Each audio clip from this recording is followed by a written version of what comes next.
You know, when I made fun of Paramount Plus in my last video, I wasn't expecting to come back to it so quickly. Paramount Plus?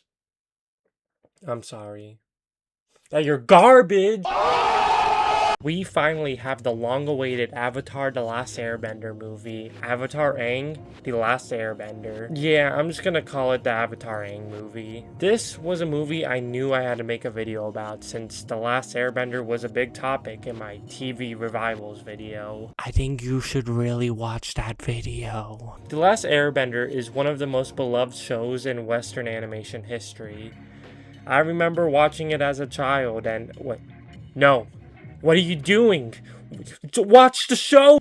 Yeah, I actually wasn't a big fan of the show at first. I don't know, I just liked goofy, silly characters, I guess, when I was a kid, and its style didn't appeal to me. But like a lot of people, I got into the show when it came to Netflix during the COVID times. And yeah, I fell in love with the show. Still, it's an example of modern day issues with studios reverting to a winning formula instead of trying to come up with something new. It's very risky. You have a good chance of success since you're using a show that's already proven its worth and has the backing of an established audience, but if you produce something bad, you risk tainting its legacy. While the show is nearly perfect in every way, its future editions would receive mixed to disappointing reviews. However, the difference is that this movie is the first that explores a new adventure with the original gang. The other stuff were either retellings of the show or a new story with new avatars. This is what fans wanted to see, more with the original gang. Sure, you had the comics, which told key stories like what happened to Zuko's mom, but to have it animated is something else. It's special, you know? So where will this movie fall? Will it shine like the show, or will it be another mediocre addition to the Avatar IP? Alright, let's do this! What's that? Everyone has already watched the movie since it leaked a couple months ago? And the movie got pulled from theaters and now it's only in select locations? And now I'm saying everything into the microphone for everyone to hear? Yeah, you can't talk about the movie without mentioning the disastrous lead-up it had to its release. First off, Paramount Plus made the decision to pull the movie from theaters. No matter what you make of this movie, pulling it from theaters has significantly damaged the chances of its success.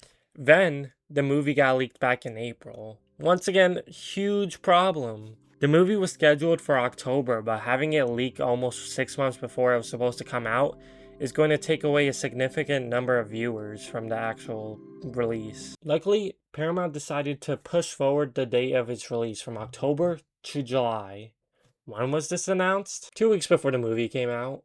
Despite all the struggles, I think this movie still has the chance to be successful. It is a Avatar movie after all. Trailer is sitting on a clean 12 million views, and every diehard fan will look to support the franchise even if they might have already seen it online. However, how is the movie as a movie? Hey guys, it's me, the hater. Yep, nice to meet you. Let's start with the biggest positive. The art. The animation style came under scrutiny, and many people have criticized it. In my opinion, yeah, I would have preferred the older, more balance between Western and anime art style in the old show, but this isn't bad. My only complaint really is just how the noses look.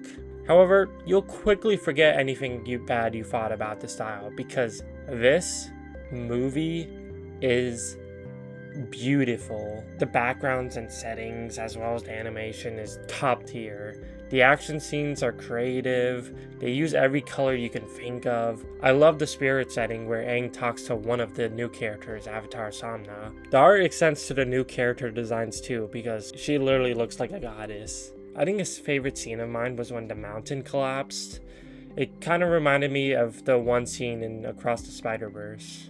I think the sound design should be praised too. They reused a lot of old music in cinematic ways. That one scene where Aang gets a flashback to his fellow airbenders and that silence just cuts through before the laughter of the kid airbenders hits deep. There's also some callbacks people enjoy. Cabbage Guy, Secret Tunnel, the Seizure Guy. The art alone should have justified this being in theaters, and I'm kind of jealous of anyone who saw the limited airings in California and New York, because from what I've heard, it's even more beautiful watching it on the big screen. Alright, now that I've said that, I can talk about the bad stuff now. The story does not story, and I don't think the gang really gang. So, the movie revolves around Aang and Aang's guilt over the massacre of the Airbenders. I get that Aang is still traumatized by this even after it looked to be settled in the show.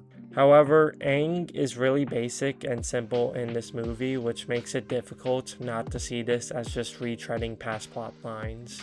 He no longer has the childlike whimsy we see in the original, but also he doesn't have the aura, and more importantly, that cool-ass beard we see in The Legend of Korra.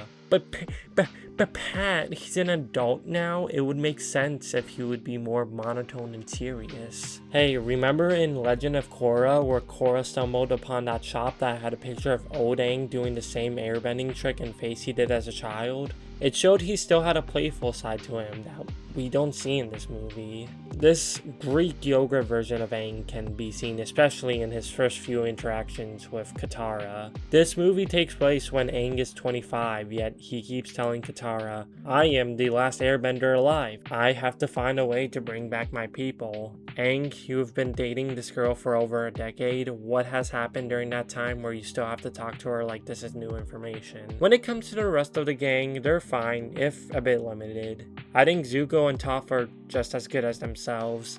Katara is fine, but I'm a little mixed on Sokka. I think he's still funny, but they often exaggerate his movements and he does these typical anime faces. I don't know what else to call them. But I don't think his voice captures that level of exaggeration. It's a little plain if you get what I mean. In truth, while they have their usual personalities, they shine in sparse action scenes where they show off their abilities, like when they have to fix the airship or during the final fight. I think it's when the team is not fighting is when I'm a little disappointed. There aren't any scenes where the team even greet each other despite the time they've supposedly all been away. No dap-ups, no sibling reunions or hugs. I think Toph calls Aang Twinkle Toes once, and that's about it. Instead, the main focus of the movie is the gang coming across another airbender, Taga, and this is where major spoilers come in, so beware. The movie starts with Aang at his old air temple when he's attacked by the Denied, a violent non-bender gang, but you'll just know them as the story device that moves the plot along. Seriously, these guys are 90% of the writing issues I have with this movie. They attack Aang because he has this figure of Avatar Sonam that has a map to her staff that gives people airbending. We find out that Sonam is a lost avatar who very few of the previous avatars know about, and it took Aang talking to Avatar Zhang, who is very far back and a very knowledgeable avatar, to learn about Sonam, who hid the staff on purpose so only the Avatar can find it. How did the Denied learn about Sonam and her staff when the Avatar and countless of his past reincarnations didn't even know of her existence? How did they know the map was in a small Sonam figurine? How can Sonam even be a lost avatar? How do you lose an avatar? What is even the Denied's goal? It's a group made of non-benders that attack other benders because they feel discriminated, but they also want airbending and immediately fold when a bender comes offering them power. They hate the Avatar because he was absent for 100 years, and during that time they lost a lot of loved ones. I guess they don't care that Aang lost his entire nation and came back to end the war, and not even 15 years later they want him dead. I'm not saying I don't see a world where people have that mindset about the Avatar, but it just goes to show that no matter how much good you do, people still be hating. Aang saves one of the Denied from friendly fire, and she goes, "You saved me." Yeah, cause he's the Avatar. Why wouldn't he? He spared the Fire King that was genociding the whole world. Wow, you're telling me this Avatar guy is a nice guy? And this is before I get to Taga, an ancient airbender who was frozen like Aang. There's a lot of scenes where Aang and Taga are talking about how they finally could bring back airbenders with the staff, and this seems like their only chance, and all I was thinking was, I mean, you guys can always just fuck. But uh-oh, Taga turns out to be a bad guy when he says he wants to bring back airbenders, he means he wants to bring back airbenders and kill everyone else. Unlike the Denied, I actually do like Taga in the movie. I liked his story involving him and the other airbenders war with the earthbenders. It showed that wars have been going on throughout history, and it parallels to Aang's experience. Also, it gets pretty fucking dark seeing people get crushed and suffocated in rock. I did think Taga's twist was predictable. If you just knew about the Avatar universe, you know that by Korra, there are no other airbenders outside the Aang family, so you know that something would go wrong with Taga and the staff. Even if you didn't watch Korra, did you really think the Denied were able to carry the movie as the main antagonists? Up to the Betrayal, the movie was pretty much a road trip movie with the gang, which, after years since the ending of the original show, I don't hate as a concept to see a good old-fashioned Aang, Katara, Sokka, Toph, Zuko adventure. But once again, they never really talk about their old adventures or what they've been up to since.